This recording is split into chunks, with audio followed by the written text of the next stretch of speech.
होइन, सबभन्दा पहिला तपाईँलाई त्यसभन्दा अगाडि म के फर्किन चाहन्छु भने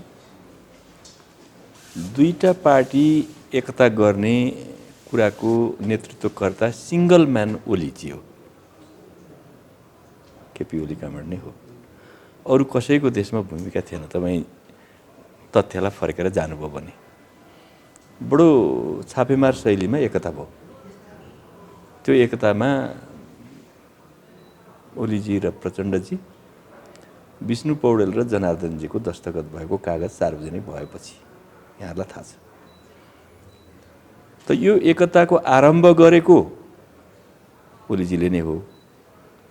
अब यो यात्रा सँगै रहेन भएर त्यो नेकपाको विभाजनको सुरुवात पनि कर्ता पनि ओलीजी हो। हामीले विभाजन गरे होइन। त्योभन्दा अगाडि बढेर उहाँले तपाईँले सोधेको प्रश्नमा संसदको विघटन गर्न पुग्नुभयो। संसदका त्योभन्दा अगाडि संसदको अधिवेशन अन्त्य गर्नुभयो। पार्टीमा सरसल्लाह नगरिकन बैठक चलिरहेको बेलामा, त्योभन्दा अगाडि कोभिडले देश आक्रान्त भएको र चाहिँ लकडाउनमा बसेको बेलामा दल फुटाउने अध्यादेशमाले ल्याउनु भयो र अख्तियार सम्बन्धी के अरे संवैधानिक निकायमा नियुक्ति गर्ने सम्बन्धी अध्यादेशलाई संवैधानिक परिषद सम्बन्धी अध्यादेश ल्याउनु भयो। यो चिजको श्रृङ्खलाले के बताउँछ भन्दा ओलीजी एकताको नेतृत्वकर्ता भए पनि विभाजनको कदमको पनि नेतृत्वकर्ता उहाँ नै हो। एउटा संयोग, एउटा घटनाक्रमले हामी कतापट्टि पुग्यौँ भन्दा पार्टीको एकता जोगाउनु पर्दछ, संसदलाई 5 वर्षै जोगाउनु पर्दछ। किनभने यो चाहिँ जनताले हामीलाई 2/3 करिब नजिकको म्यान्डेट दिएका छन्। पार्टी एकता चुनावको बेलामा हामीले भनेका थियौँ हामी दुई पार्टी एकताबद्ध पनि हुनेछौँ र एकताबद्ध भएर चाहिँ देश चलाउनेछौँ। पार्टीलाई भोलि पार्टी एउटै बनाउँछौँ र समाजवाद उन्मुख कार्यक्रम लिएर जनताको सुख समृद्धिको यात्रालाई सुदृढ गर्दै अगाडि बढ्छौँ भन्ने हामीले जो सङ्कल्प गरेका थियौँ, यो सबै कुराको विपक्षमा घटनाक्रमले के देखायो भने ओलीजी नै खडा हुनुभयो र हुँदै जाँदा त संसदले विघटन गरिदिनु भयो। यो न नेपाली जनताले अपेक्षा गरेको विषय थियो, न पार्टीले नै अपेक्षा गरेको थियो। त्यस हुनाले यो सँगै जान सकिँदैन भन्ने कुराको अन्दाज गरेर विघटनको आरम्भ गरेको ओलीजीले हो, हामीले होइन। त्यसैले तपाईँले सोधेको प्रश्नलाई त्यसरी उल्ट्याएर बुझ्नु भयो राम्रो हुन्छ। अब दोस्रो, अहिले चाहिँ फेरि अर्को एउटा चाहिँ घटनाक्रम देखा पर्यो कि सर्वोच्च अदालतले ल तिमीहरूको एकताको प्रक्रिया मिलेन, तिमीहरू जाऊ पूर्ववत अवस्थामा फर्क्यौ। 75 सालको जेठ 2 गतेको अवस्थामा तिमीहरू गयौ, फर्क्यौ भनिसकेपछि ओलीजीको एउटा सदाशयता हुन्थ्यो भने उहाँले के भन्नु पर्थ्यो, तुरुन्तै अब कमरेडहरू अब हामी बसौँ, विगतमा जे भयो भयो, हाम्रा दूरी मतभेदहरू जे भए, एकअर्काको बिचमा हामीले जे बोल्यौँ जे गऱ्यौँ ती कुरालाई बिर्स्यौँ।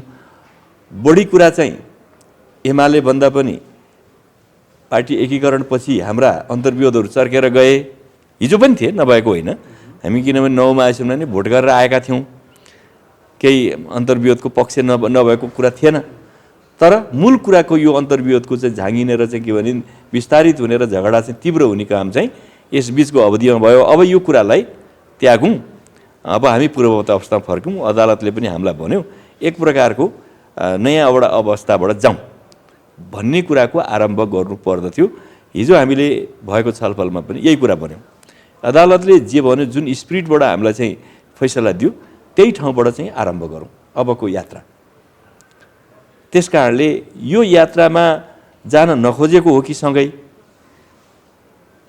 बिचमा नेकपाको यात्रालाई टुङ्ग्याउन खोजेको जस्तो फेरि पनि एमालेको सहकार्यको एकीकृत भएर जाने यात्रालाई चाहिँ सहजतापूर्वक लान नखोजेको हो कि भन्ने एउटा सोच, एउटा दृष्टिकोण चाहिँ ओलीजीले नै देखाउनु भयो हिजो पनि। त्यसो भएले हाम्रो अहिले पनि प्रयास के छ भने हामी जुन बिन्दुबाट चाहिँ पार्टी नेकपा एमाले रहेको थिएन र जहाँ आएर नेकपा एमाले फेरि अदालतले पुनर्स्थापित गर्यो, त्यही ठाउँबाट नै सम्पूर्ण प्रक्रियाहरू आरम्भ गर्नु नै अहिलेको आवश्यकता हो।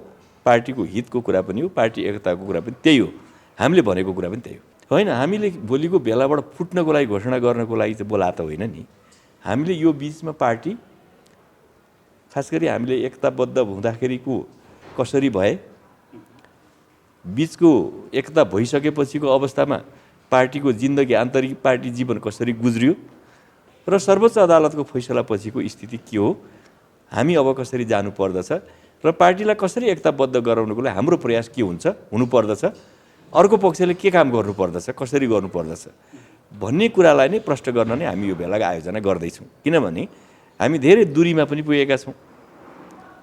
त हामीले कुनै कमिटीको विस्तार गर्ने, फलानो गर्ने, यहाँ गर्ने भन्या त छैन। हामीले त केवल अहिले राष्ट्रिय कार्यकर्ता भेला गरेर आफ्ना दृष्टिकोणहरूद्वारा कार्यकर्तालाई थप नेकपा एमालेलाई सुदृढ कसरी गर्न सकिन्छ, हाम्रो एकतालाई बलियो कसरी बनाउन सकिन्छ, एकतामा आउन सक्ने सम्भावित बाधाहरू के छन्, त्योसँग हामी कसरी चाहिँ के भने एकताबद्ध भएर जुझ्ने र पार्टीलाई थप सुदृढ र एकताबद्ध बनाउने भन्ने कुरामै हाम्रो भेला केन्द्रित हुन्छ। हैन, हामीले अध्यक्षलाई भनेका छैनौँ। अहिले पार्टीभित्र देखा परेको ट्रेन्ड के हो, ट्रेन्डको एनालिसिस हुन्छ। आन्दोलनको ट्रेन्डको एनालिसिस त हामीले जहिले पनि गर्ने गरेका छौँ नि। तपाईँलाई थाहा छ 2054 सालमा हामीले चाहिँ महाधिवेशन गरिरहेको बेला विखण्डनवाद या विसर्जनवादको विरोध गरौँ, पार्टीलाई एकताबद्ध बनाऊ भनेको थियो। त्यसपछि पनि हामी एउटा संयोग पार्टी फुट्यो, तर नफुट्न पनि सक्थ्यो हाम्रो कुशलता भएको भए। ती प्रवृत्तिहरूको बारेमा सङ्घर्ष पनि हुन्छ, एकता पनि हुन्छ। विचार प्रवृत्तिहरू चाहिँ करेक्सन पनि हुन्छन्। यस्तै वाद विवाद र सङ्घर्षबाट र एकताबाट नै पार्टी थप एकताबद्ध र सुदृढ हुन्छ। एकता र सङ्घर्ष द्वन्द्ववादका अनिवार्य नियम पनि हुन्। त्यस क्रममा मानिसहरूका तपाईँले मसँग कतिपय कुरा, मेरा गलत कुरालाई तपाईँले पटक पटक भन्नुभयो भने मलाई त्यसलाई पुनर्विचार गर्न म बाध्य हुन्छु। त्यो पुनर्विचार भएर मैले नयाँ कुरा एक्सेप्ट गरेँ भने त तपाईँले मसँग गुनासो गर्ने ठाउँ सिद्धिन्छ नि। ठिक मैले तपाईँलाई तपाईँको कुनै कुरा खराबी देखेँ त तपाईँको यो कुरा चाहिँ गलत भयो, यसलाई बदल्नुपर्छ भनेर मैले तपाईँलाई सजेस्ट गरेँ, आलोचना गरेँ, सुझाव दिएँ भने तपाईँले त्यो एकपटक वा दुई पटक तपाईँले त्यस कुरालाई घोत्लेर सोच्ने, रियलाइजेसन गर्न थाल्ने बित्तिकै हो कि अरे म कहाँ यो कमजोरी रहेछ, मैले यसलाई बदल्नुपर्छ भने त नयाँ स्तरको एकता सम्भव भइहाल्छ नि। त्यो त हुँदै आएको छ हाम्रो पार्टीमा, अहिले चाहिँ हुँदैन भन्ने कुरा होइन। त्यस हुनाले यस खालका विचार प्रवृत्तिहरूको बारेमा पार्टीमा छलफल हुँदै आएका छन्, अहिले पनि हुन्छ। यो कुरालाई तपाईँले अन्यथा ठान्नुपर्ने जस्तो देख्दिनँ म। होइन, भोलि हामीले के भनेका छौँ भने समग्र पार्टीका कार्यकर्तालाई बोलाएका छौँ। त्यो एक पक्ष एक गुटकोलाई मात्रै होइन, हामीले भनेका छौँ जिल्ला कमिटीका पदाधिकारीलाई बोलाएका छौँ। कति आउनुहुन्छ कति आउनुहुन्न, सांसदहरूलाई बोलाएका छौँ, या हामीले चाहिँ केन्द्रीय कमिटीका सदस्यलाई बोलाएका छौँ, या विभिन्न केन्द्रीय निकायका केन्द्रीय चाहिँ के भने सल्लाहकार विभिन्न पदाधिकारी हो, सम्पर्क क्षेत्रका केन्द्रीय सदस्य, प्रदेशका पदाधिकारी, जिल्लाका पदाधिकारी बोलाएका छौँ। त्यस हुनाले यहाँ चाहिँ एउटा पक्षलाई नबोलाउने भन्ने होइन, सबैले आएर विचार सुन्नुहोस् नै भनेका छौँ हामीले। उहाँको डन्डामा सबै तर्सिँदैन नि। यो त पार्टी त के भने नेकपा एमाले त यस्तो परिपक्व पार्टी हो, यति लामो इतिहासबाट गुज्रेर आएको पार्टी हो कि यो पार्टी कुनै एउटै नेताले त 30औं वर्ष चलाएको पार्टी होइन। यो तपाईँले सम्झेर हेर्नुहोस् त। 32 सालमा कोके बन्दाखेरिमा सिपी मैनाली सचिव हुनुहुन्थ्यो, त्यो बेला महासचिव व्यवस्था थिएन। 35 मा नेकपा एमाले बन्यो, के अरे माले बन्यो, त्यो बेला उहाँ महासचिव हुनुभयो। 39 सालमा गइसकेपछि झलनाथजी पार्टीको महासचिव हुनुभयो, अर्को नेता आउनुभयो। 46 सालसम्म उहाँले चलाउनु भयो। त्यसपछि मदन भण्डारी पार्टीको महासचिव हुनुभयो। 50 सालमा उहाँको चाहिँ दासढुङ्गा हत्याकाण्ड पश्चात फेरि माधव नेपाल पार्टीको प्रमुख हुनुभयो, महासचिव हुनुभयो। उहाँले पछि 64 मा छोडिसकेपछि झलनाथजी सुरुमा महासचिव, पछि अध्यक्ष हुनुभयो, अहिले केपी ओली हुनुहुन्छ। त यो पार्टी भनेको चाहिँ एउटा पार्टी एउटा नेताबाट चलेको पार्टी होइन। नेपालकै कम्युनिस्ट आन्दोलनमा तपाईँले हेर्नु भने कुनै कुनै पार्टीमा 30-40 वर्ष एउटै नेता भएको देख्नुहुन्छ। यस्तो पार्टी होइन यो। यस्ता धेरै अनुभव, धेरै नेताहरूको त्याग बलिदान र विभिन्न व्यक्तिहरूले, एउटा व्यक्ति नेता नरहने बित्तिकै पार्टी नै रहँदैन, आन्दोलन रहँदैन भन्ने हिजोको एक बेलाको कम्युनिस्ट दृष्टिकोण त्यस्तो थियो। अन्तर्राष्ट्रिय चाहिँ अनुभव पनि त्यस्तो थियो कि अब लेनिन रहेनन् भने पार्टी कसरी रहन्छ, माओ रहेनन् भने पार्टी कसरी रहन्छ, आजन्म बनाउनुपर्छ भन्ने दृष्टिकोण अन्तर्राष्ट्रिय कम्युनिस्ट आन्दोलनमा थियो। तर ती अन्तर्राष्ट्रिय अनुभवहरू पनि नयाँ हिसाबले चाहिँ पुनर्गठित भएका छन्, नयाँ ढङ्गले अगाडि बढेका छन्। हाम्रो देशमा त हामीले सुरुदेखि नै यो अभ्यासबाट गुज्रेर आएका छौँ। त्यस हुनाले तपाईँले भनेको कुरा के होइन भने त्यो डन्डाका कुराहरू त्यो हामीलाई जानकारी नै छ नि छैन र? अनुशासनको उल्लङ्घन गर्ने यस खालका गुटगत गतिविधि भएनन्। विगतमा को त्यसमा संलग्न भयो, ओली कमरेड नै कति संलग्न हुनुभयो, उहाँको के भूमिका रह्यो, हाम्रा के भूमिका रहे हिजोका दिनमा, आज हाम्रा के छन्, हिजो अहिले ओलीजी के भनिरहनु भएको छ, यो श्रृङ्खलाबद्ध कुराको बहस त हुँदै जाला, छलफल गर्दै जाउँला। तर अनुशासन सबैले पालना गर्नुपर्छ। अनुशासन अध्यक्षले पनि पालना गर्नुपर्छ, अनुशासन सदस्यले पनि पालना गर्नुपर्छ, एकदम तलको पार्टी सदस्य साधारण सदस्यले पनि पालना गर्नुपर्छ। अनुशासन पार्टी अनुशासन कसैको लागि धेरै या कसैको लागि कम पालना गर्नुपर्ने विषय हुँदैन, बराबरी कुरा हो। त्यसकाले त्यो कुरासँग त कार्यकर्ताहरू आफै विधान पढेका छन्, आफै हेरेका छन्, आफै जिन्दगी चाहिँ कम्युनिस्ट पार्टीको आन्दोलनमा लागेका मान्छेले त्यो देख्दै बुझ्दै भोग्दै पनि आएका छन्। मैले त्यो कुरा त्यति ठुलो ठान्दिनँ होइन। हामी पनि चिन्तित केमा थियौँ, हिजो पनि हामीले भन्यौँ गुटगत गतिविधिलाई चाहिँ अन्त्य गरौँ, शून्यमा झारौँ। हामी त्यही सदास्यताको सन्देश बोकेर आएका छौँ। हामी ती पनि छुट्टै बस्यौँ नि, तपाईँलाई थाहा छैन? उहाँहरू बिदा गरेपछि हामी ती पनि बस्यौँ, एकछिन बस्यौँ। हामी जो छलफल गर्न गएका थियौँ ती बस्यौँ। त्यो त तपाईँले गुट भेला भन्न सक्नुहुन्न नि, त्यही कार्यालयमा बसेका थियौँ हामी। तपाईँले चाहिँ अन्त गएर बस्यौँ, ती बस्या भए हुन्थ्यो नि भन्ने जस्तो कुरा गर्नुभयो। हामी बस्छौँ नि बाबा, कहिलेकाहीँ 2 जनाको बिचमा छलफल होला, कहिले 4 जनाको बिचमा छलफल होला, अरू कुरा होला। त्यो पार्टीलाई थप एकताबद्ध, थप सुदृढ गर्न, पार्टीका समस्या सुल्झाउनको लागि कहिले 2 जना बस्नु पर्ला, कहिले 10 जना बस्नु पर्ला, त्यो त हुन्छ नि बाबा, होइन न? तपाईँ पार्टीभित्र तपाईँ एउटा कुरा के मान्नुहोस् भने विगतदेखि नै खास गरी ओली कामरेडले उहाँ अल्पमतमा रहेको बखत पनि उहाँले एउटा मदन भण्डारी फाउन्डेसन भन्नेको गतिविधि समानान्तर रूपले चलाउँदै आउनुभयो। तपाईँलाई थाहा छ पार्टीले त्यसबारेमा यो गतिविधि गर्नु हुँदैन भनेर पनि धेरैचोटि सर्कुलर जारी गर्यो, तर उहाँले छोड्नु भएन। छोड्नुभयो त? यस बिचमा पनि पार्टी नेकपा बन्दाफेरि पनि उहाँले मदन भण्डारी फाउन्डेसनका शाखा कार्यालय बनाउन थाल्नुभयो, वडा कार्यालय। ती गुटबन्दीपूर्ण थिए कि थिएनन्?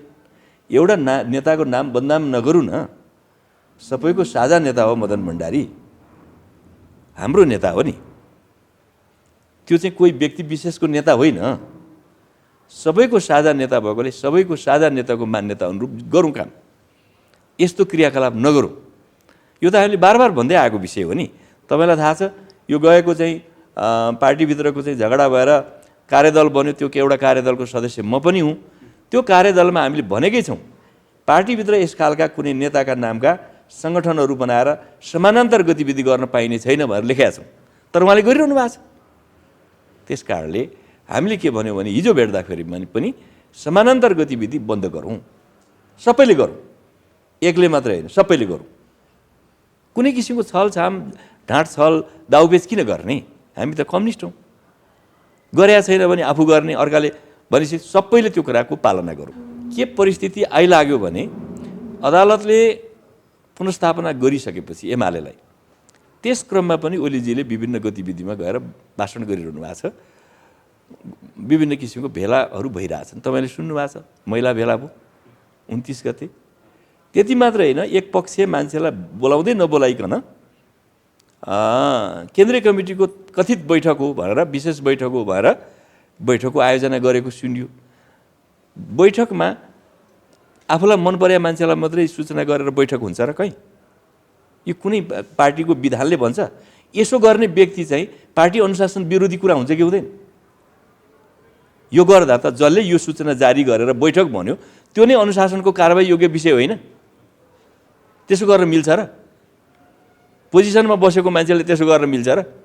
मिल्दैन थियो। त्यस हुनाले हामीले के भन्यौँ भने यी जम्मै गतिविधिहरू रोकौँ, नत्र भने हामीले यो 4 र 5 को बेला डाकिसकेका छौँ। त्यो डाकेको उद्देश्य कुनै अन्यथा गर्नलाई होइन।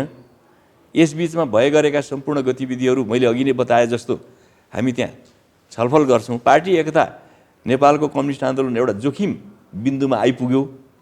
नेकपाको एकता त भङ्ग भयो अदालतको कारणले। नेकपा एमालेको चाहिँ के भने जीवनमा पनि एउटा गम्भीर सङ्कट आइलाग्यो। यो सङ्कटको समाधान कसरी गर्ने, यसको छलफल गरौँ, यसको समाधान खोजौँ र पार्टीलाई एकताबद्ध र थप सुदृढ गर्नको लागि प्रयासहरू गरौँ। यो उद्देश्यसँगै यो भेलाको आयोजना भएको र हामीले हिजो पनि भन्यौँ कि तपाईँहरूका यी सबै गतिविधि बन्द हुन्छन् यो बेला पनि हुँदैन। हामीले भनेकै थियौँ 28 गतेको बैठकलाई तपाईँले अमान्य भन्नुहुन्छ या 29 गते बेला भएका कुराहरू हामी बिर्सिदिन्छौँ। ठिक छ, त्यहाँ के बोल्नुभयो, के गर्नुभयो, लेट इट बी, पछि कुरा गरौँला, समीक्षा गरौँला, एउटा नयाँ एउटा चाहिँ के भनेदेखि समझदारी बनेको बेला मूल्याङ्कन गरौँला, अहिले तातो नगरौँला। तर एउटा अन्डरस्ट्यान्डिङ गरौँ न, 23 गते पछिका सबै कुराहरू शून्यमा गए, अदालतले जे भन्यो त्यसमा उभियौँ हामी भन्ने कुरा मात्रै एग्रिड गर्नुहोस् न, सबै कुरा हामी यो बन्द पनि गरौँला नि, हामीले हिजो भन्यौँ। तर यो चाहिँ हुँदैन भनेपछि हामीले के भन्यौँ भने त्यसो भए हामीले पनि कुरा त सुनाउनु पर्यो, यो परिस्थिति के हो, उहाँहरूले के भन्नुभयो, प्लस एकता पार्टीलाई एकताबद्ध गर्नको लागि के प्रयास जारी राख्नुपर्छ, कसरी गर्नुपर्दछ, एउटा जोखिम बिन्दुमा चाहिँ अहिले नेकपा एमाले छ भन्ने कुरा कार्यकर्तालाई बताउनु परेन भनेर हामीले भनेका छौँ र त्यो बेला जारी हुन्छ भनेर भनेका थियौँ हामीले। त्यस्तो लाग्दैन, किनभने त्यसपछि पनि तपाईँले भनेको त्यो सचिवालय हो, थाई कमिटी होइन, त्यसपछि मिल्न नसक्ने परिस्थिति थिएन। ओलीजीले एक कदम पछि हटेर त्यसबिचमा भएका कुराहरू ल छोडिदिउँ साथी हो, नयाँ ढङ्गले जाउँ भनेको भए यो कुरा, किनभने पार्टी अध्यक्षको हिसाबले सबभन्दा ठुलो जिम्मेवारी उहाँकै काँधमा थियो। आफूलाई उहाँले 1 नम्बर अध्यक्ष भन्ने, 1 नम्बर जिम्मेवारी लिन तयार नहुने, जिम्मेवारी चाहिँ वहन गर्न नपर्ने अध्यक्ष चाहिँ 1 नम्बर हुँ भन्न त मिलेन नि। त्यस हुनाले त्यस कारणले त्यो समस्या पनि त्यसले सिर्जना गरेको थियो होला, अरूको पनि केही दोष थियो होला, म अरू चाहिँ केही पनि गल्ती नगरेका उहाँको मात्रै भन्ने ठान्दिनँ।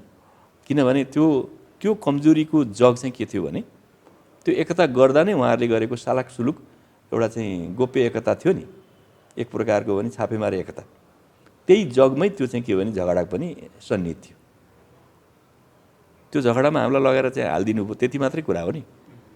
नत्र भने त्यो एकता गरेर के लाभ लिने कुराको सेयरिङ थियो, त्यो सेयरिङ उहाँहरूको चाहिँ आपसी उसमा चाहिँ त्यसलाई परिपालना भएन, त्यस बेलाको डिसिप्लिनलाई पालना गर्ने कुरा भएन, अथवा जे समझदारी थियो त्यो समझदारी अनुरूप त्यो काम भएन। त्यसले गर्दा समस्याहरू चाहिँ के भने बल्झिँदै चर्किँदै के गर्दै गए र आपसी दूरी बढ्दै गयो र पोइन्ट अफ नो रिटर्न जस्तोमा पुग्दै गयो। र त्यो सबभन्दा पहिला चाहिँ पोइन्ट अफ नो रिटर्नमा चाहिँ स्वयं ओलीजी पुग्नुभयो। किन भन्दा तपाईँलाई थाहा छ पुस 5 गतेको बिहान, पुस 5 गते अलरेडी स्थायी समितिको बैठक कल भएको थियो, त्योभन्दा अगाडि नै उहाँले संसद विघटन गरिदिनु भयो। संसद विघटन नगरौँ, अझै पनि उपायहरू छन् भन्ने कुराहरू अर्का अध्यक्षले भनिरहेको बखत उहाँले चाहिँ पहिले चाहिँ विघटन गर्ने ठाउँमा गइदिनु भयो।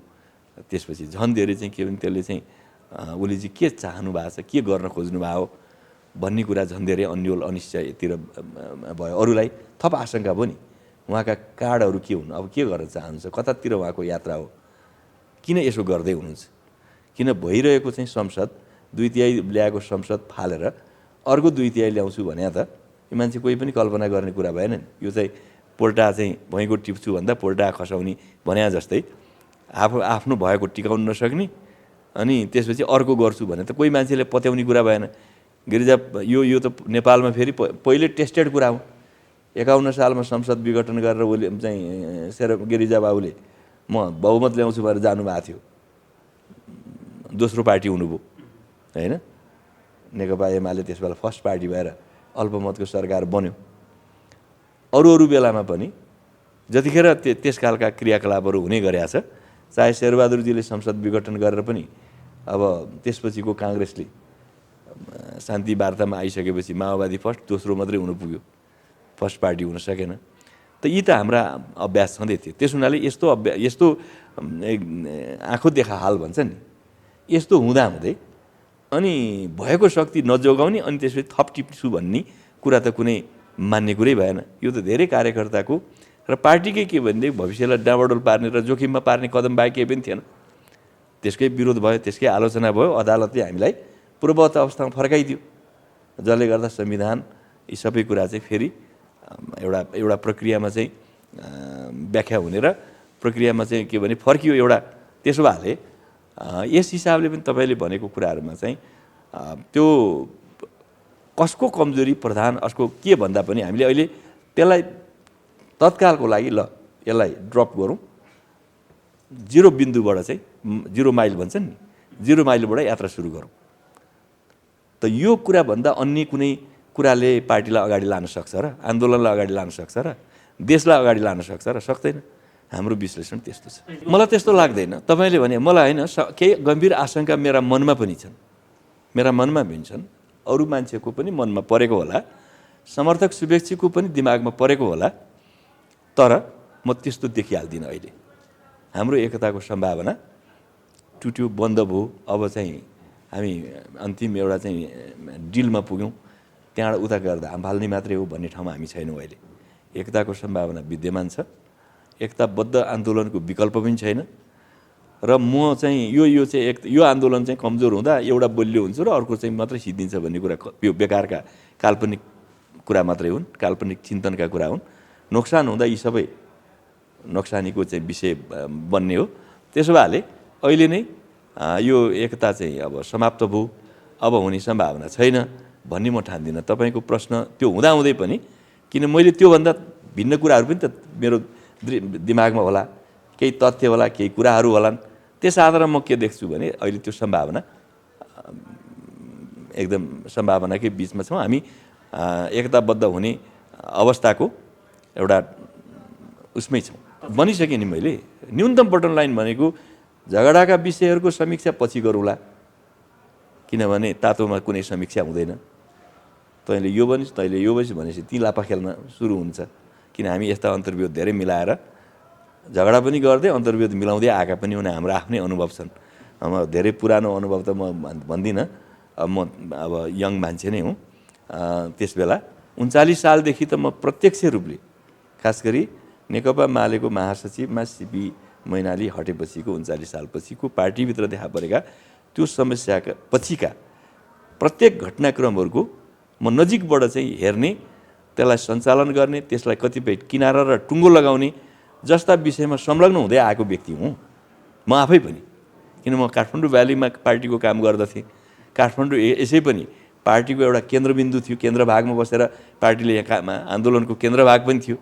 त्यस क्रममा यहाँ चाहिँ 39 सालको विवादको कुरा गर्नुहोस्, चाहे त्यो 53तिर चाहिँ के अरे वामदेव कमरेडहरूसहितको विवादको कुरा गर्नुहोस्, या त्यसपछिको अवस्थामा ओलीजीसँगको विवादको कुरा गर्नुहोस्, होइन। ओलीजी पनि एकचोटि पार्टी छोड्छु भन्ने ठाउँमा पुग्नु भएको थियो, पार्टी फुटाउँछु भन्ने बिन्दुमा पुग्नु भएको थियो। यी जम्मै विवादहरूको श्रृङ्खलामा चाहिँ हामी कसरी मिलायौँ, कसरी हाम्रा झगडा कुन बिन्दुमा पुगेपछि फेरि कसरी चाहिँ के भने टर्न भए, यी जम्मै कुरा म देख्दै भोग्दै आएको छु। र अहिले पनि मैले के देख्छु भने त्यो बिन्दु आएको छैन र हामी यसलाई मिलाउन सक्छौँ। तर स्टार्टिङ के हो भने शून्य बिन्दुबाट सुरु गरौँ, समीक्षाका कुराहरू अलि शान्त मुडमा गरौँ। किन भन्दा तपाईँसँग आज मेरो झगडा हुन्छ, यो झगडा चाहिँ अर्को बिन्दुमा गएपछि अर्का घटनाले हाम्रो बिचमा हिजोको झगडा गर्नेहरू चाहिँ बढी मित्र हुने, हिजो मित्र हुने चाहिँ बढी झगडालु हुने, यस्तो हुँदै पनि आएको छ हाम्रो। तपाईँलाई घटना फर्केर म भन्न चाहन्छु, 49 सालको 5औँ महाधिवेशनको कुरा गर्नुहोस्। 5औँ महाधिवेशनमा एकताबद्ध भएका मान्छेहरू 6औँमा पुग्दा छुट्टिए, 6औँमा पुग्दाखेरिमा मिलेकाहरू 7औँमा पुग्दा छुट्टिए। ओलीजी नै त्यसबाट बाहिरिनु भयो, होइन। 7औँमा गएका मान्छेहरू 8औँमा पुग्दा फेरि भिन्न स्थिति देखियो। जस्तो तपाईँलाई फेरि मैले बताइ नै दिउँ भने घटनालाई, 5औँमा मदन भण्डारी हुनुहुन्थ्यो अगुवा, सँगै चाहिँ अब हिजोका दुईटा पार्टी प्रमुख भएकाहरू विपक्षमा हुनुभयो, जलनाथ र सिपीजी। यतातिर माधव नेपाल, केपी, वामदेव एउटा लाइनमा उभिनुभयो। 6औँमा पुग्दा माधव र केपी एक ठाउँ उभिने, वामदेव अर्कोतिर जानुभयो। एक बेला पार्टीमा कस्तो भइसकेको थियो भने 3 जनाले समाधान गर्नुहोस् न, छलफल भएपछि 3 गुटे भन्न पनि थालिसकेको थियो। 3 जना गुट, माधव, केपी र चाहिँ के भने वामदेव भएर मिलाउनुहोस्। 5औँ महाधिवेशनपछि 6औँमा आइपुग्दा त्यहीँ फेरि चाहिँ के भने वामदेव चाहिँ अर्कोतिर लाग्नुभयो, पार्टी फुटेर पनि गयो। 7औँमा पुग्दा फेरि चाहिँ माधव र चाहिँ के भने अर्को दुईटा किनारामा पुगे। 8औँमा पुग्दा माधव र केपी फेरि एक ठाउँ उभिनुभयो, झलनाथ अर्कोतिर हुनुभयो। 9औँमा पुग्दाखेरिमा त्यस्तै खालका कुराहरू भए। केपी र माधव नै फेरि दुईटा प्यानलबाट लड्ने स्थिति भयो। यो चिज हाम्रो चल्दै आएको छ। यस क्रममा मित्र भनौँ न नजिक र टाढाको दूरी, हिजो नजिक भएको मान्छे दूरीमा पुगेको, हिजो दूरीमा बसेको मान्छे नजिक आएका, यी धेरै घटना छन्। त्यस हुनाले त्यो चिज भोलि परिस्थितिले जन्मिन्छ, त्यो अनिवार्य छ। तर अहिलेको सन्दर्भमा किन गुट त स्थायी कुरा होइन नि, गुट त एउटा स्वार्थ समूह हो। स्वार्थमा टकराव भएपछि गुट फुटिहाल्छ नि। पार्टीको महासचिव एउटा हुन्छ, पार्टीको अध्यक्ष एउटा हुन्छ, प्रधानमन्त्री एउटा हुन्छ। दुईटा मान्छेले प्रधानमन्त्री खोज्यो भने ती झगडा सुरु भइहाल्छ, दुईटा गुट हुन्छ। यो जानेकै कुरा हो नि। यसलाई पार्टीले व्यवस्थापन बन्दोबस्त गर्न सकेन, यसको राम्रो म्यानेजमेन्ट गर्न सकेन भने त्यो चाहिँ अर्को ढङ्गले विचारका नाममा आउँछ, तर गुटमा रूपान्तरित हुन थाल्छन्। यस हिसाबले पनि वैचारिक मात्रै कुराहरूको आधारमा फेरि म के भन्दिनँ भने स्वार्थको झगडा हो यी सबै पनि भन्दिनँ। भूमिगत कालमा नि पार्टी नेताहरू फुटेका थिए, भिन्न भिन्न भयो नि। तपाईँ 2023 सालपछिको पार्टीको विभाजनमा त्यहाँ त कुन सत्ताको कुरा थियो र? तर अनेक टुक्रामा कम्युनिस्ट पार्टी विभाजित भए। विचारका नाममा पनि नेताहरू चाहिँ विभाजित छ। 3 वर्ष पनि नभन्नुहोस्, सुरुमा भन्नुहुन्छ भने म तपाईँलाई दिल खुलेरै भन्छु। सुरुमा एकता हुँदाखेरिमा ओलीजी र प्रचण्डजी नै एकातिर बसेर साबिकको हिजोको चाहिँ एमालेको 9 महाधिवेशनको अल्पमत पक्षलाई अलि ठेगान लाउन सकिन्छ कि भन्ने मुडमा हुनुहुन्थ्यो। उहाँहरूकै बिचमा बढी एकता भयो नि, होइन र? कहाँनिर चाहिँ प्रचण्डजी र उहाँहरूको झगडा थियो र? अलि पछिल्लो कालमा जब प्रचण्डजी र उहाँको बिचमा अन्तर्विरोध पैदा हुन थाल्यो, अब मित्र खोज्ने सिलसिलामा प्रचण्डजी अलिकति अर्को पक्षसँग हामीसँग चाहिँ नजिकिनु भयो। त्यो एउटा परिस्थितिको चाहिँ एउटा तकाजा थियो। प्रचण्डजीले के बोल्नुहुन्छ त्यो कुरालाई तपाईँले आधार नमान्नुहोस् न। मैले सुने ब्युटलमा गएर उहाँले के भन्नुभयो भनेर। मैले हिजो चाहिँ मेरो भेट भएको थियो, मैले प्रचण्डजीलाई भने कृपया हाम्रो बारेमा नबोल्नुहोस्, हाम्रा सुख दुःखको कुरा हामी आफै फेस गरिहाल्छौँ नि, हामी आफै जुझ्छौँ नि, जुझ्दै आएका छौँ। तपाईँ आफ्नो काम गर्नुहोस्, आफ्नो स्थिति बनाउनुहोस्, आफ्नो सुदृढ गर्नुहोस्। ओलीजीसँग बातचित गर्नु छ भने आफ्नो ढङ्गले गर्नुहोस्, यसमा हामीसँगको कुरा नजोड्नुहोस्, यो मैले भनेको छु। त्यसो भएले म तपाईँहरूलाई भन्न के चाहन्छु भने केही मान्छेले यस्ता चाहिँ बकमपुसे कुराहरू चाहिँ उठाएको मैले देखेँ। थोरै चाहिँ के भनेदेखि हामी चाहिँ प्रचण्डजीको खुट्टामा उभिएर आएका हौँ र। मैले अघि नै भने प्रचण्डजीको खुट्टामा उभिन खोजे त ओलीजी हो नि। यो यतिको नाङ्गो सत्य हुँदाहुँदै किन मान्छे अर्को कुरा गर्छ? तपाईँहरू किन पत्रकार भएका मान्छेले सत्य लेख्नुहुन्न? सत्य यही कुरा हो भनेर भनिदिनुहोस् न। बेकार कुरा हो, बकवास हुन्। किनभने त्यस्तो हुन्थ्यो भने त अस्तिको ल एकता जे सुकै होस्, हामी चाहिँ अलरेडी अलग भएकै थियौँ भनेर बस्थ्यौँ होला नि त। सबभन्दा पहिला हामीले तुरुन्तै बेलुकै जब चाहिँ अदालतको फैसला आउने बित्तिकै हामी अनौपचारिक रूपले छलफल गऱ्यौँ के गर्नु बेटर हुन्छ भन्दा अब हामीसँग नयाँ जिम्मेवारी आयो। अब पार्टी चाहिँ हामीलाई अदालतले भिन्न ठाउँमा पुर्यायो। अब के गर्ने भन्दा हामी एमाले सुदृढ गर्ने हाम्रो जुन जिम्मेवारी छ काँधामा आएको छ, त्यो जिम्मेवारी अन्तर्गत अगाडि बढ्नुपर्छ भनेर निर्णय गर्ने त हामी नै हौँ नि। प्रचण्डजीले जा भनेर पठायो र हामीलाई, हामीले नै अब हामी यसरी बस्न सक्दैनौँ, हाम्रो यो चिज भयो भनेर हामीले सुनाइदिउँ। हामीले औपचारिक माइनोट पनि नगरिकन, औपचारिक नभइकन हामीले एउटा अनौपचारिक भेटघाटबाट कुरा गऱ्यौँ। बिल्कुल गलत कुरा हो। पेरिस डाँडामा जाने ती सबै कुरा त ओलीजी पनि त जानुभएको थिएन र? प्रचण्डजी कहाँ गएर रोइकराइ गर्नुभएको होइन र? तपाईँलाई भनौँ, पार्टी एकता गर्नुभन्दा पूर्व कति रोइकराइ गरेर उहाँले पार्टी एकता गर्नुभयो त्यो त सोध्न जानुहोस् न। ओलीजीलाई सोध्नुहोस्, ओलीजीका नजिकका मान्छेलाई सोध्नुहोस्, प्रचण्डजीलाई सोध्नुहोस्, कुन हाउभाउ र कुन किसिमको कुराहरू गरेर एकतामा उहाँ जानुभयो, कुन रोइकराइ गरेर भन्ने त उहाँहरूले बताइदिइहाल्नुहुन्छ नि। तपाईँ ल्याउनुहोस् न तथ्य। त्यो त निश्चित कुरा नि, हामीले त्यही भनेर नि सङ्कल्प गरेका छौँ नि। हामी यो व्यक्तिवाद स्वेच्छाचारिता मान्दैनौँ, पार्टीलाई विधिपूर्वक लिएर जान चाहन्छु। व्यक्ति जतिसुकै कुरा भए पनि व्यक्ति पार्टीको सङ्गठनको अधीनमा हुन्छ। यही होइन मार्क्सवाद, यही होइन लेनिनवाद। लेनिनले आज भने हो, लेनिनको कुरा छोडिदिनुहोस्, पुँजीवादले पनि मानेको कुरा त्यही नै हो। पुँजीवादभित्र चाहिँ व्यक्ति सर्वेसर्वा हुन्छ। पार्टी र आन्दोलनको मातहतमा हुँदैनन् उनीहरू। पार्लियामेन्टमा कुनै एउटा प्रधानमन्त्री अल्पमतमा पर्यो भने त्यसले अर्को प्रधानमन्त्री दिँदैन। त्यो बन्ने अर्को प्रधानमन्त्री के आधारमा बन्छ? बहुमत अल्पमत होइन। बहुमत अल्पमत भनेको बहुमतको अधीनमा अल्पमत बस्ने भन्ने बित्तिकै ठुलो सङ्ख्याको दायराको मुनि एउटा व्यक्ति हुन्छ भने होइन। अनि यो कुनै वामपन्थी कुरै छोडिदिनुहोस्, पुँजीवादी या डेमोक्रेटिक एउटा प्रोसेसमा पनि व्यक्ति भनेको व्यक्ति चाहिँ समूहको अधीनमा हुन्छ। त्यो व्यक्तिलाई समूहले मानेसम्म मात्रै समूह उसले नेतृत्व गर्ने हो। जुन दिन उसले छोडिदिन्छ व्यक्ति व्यक्तिमा रहन्छ, समूहको नेतृत्व चाहिँ समूह भनेको चाहिँ ठुलो कुरा हो। त्यसले नेतृत्व गर्दै जान्छ, त्यसले नयाँ नेतालाई चाहिँ छान्दै जान्छ। त्यही हो नि, होइन? ओली प्रवृत्ति सच्चिनै पर्छ, त्यसको कुनै विकल्प छैन। ओली प्रवृत्ति सच्चिएन भने त एमाले भन्ने नै सिद्धिन्छ। त्यो अहिले जस्तो माधव नेपाल या हामी माथि चाहिँ ल अनुशासनको डन्डा लाउँछौँ होला, अर्कालाई डन्डा लाउने दिन आउँदैन। म हुकुमबाट चलाउँछु पार्टी भन्यो भने अर्को माथि हुकुम लाग्दैन। राजाको शासनमा त्यो तपाईँलाई थाहा छैन, कहिले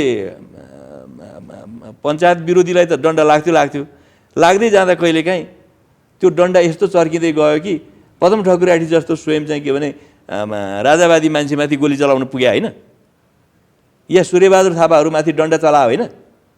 ती त पञ्च नै थिए नि, व्यवस्थाका नै पक्षधर थिए नि, किन डन्डा चला?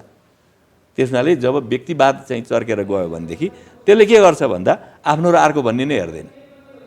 जो त्यसको विपक्षमा खडा हुन्छ ती सबैमाथि डन्डा बर्सिन्छ।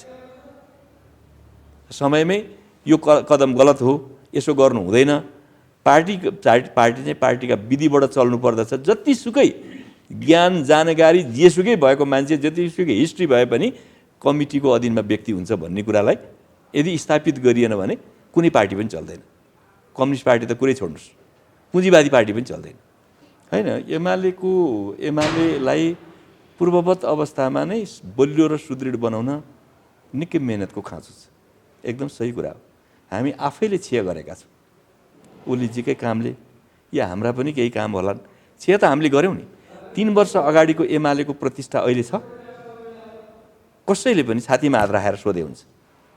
त्यसबेला एमाले भनेपछि एउटा जुन सबै बालदेखि वृद्ध सबैको एउटा जुन आशावादिताको केन्द्र थियो, त्यो हाम्रै कामले, यो 3 वर्षका कामले।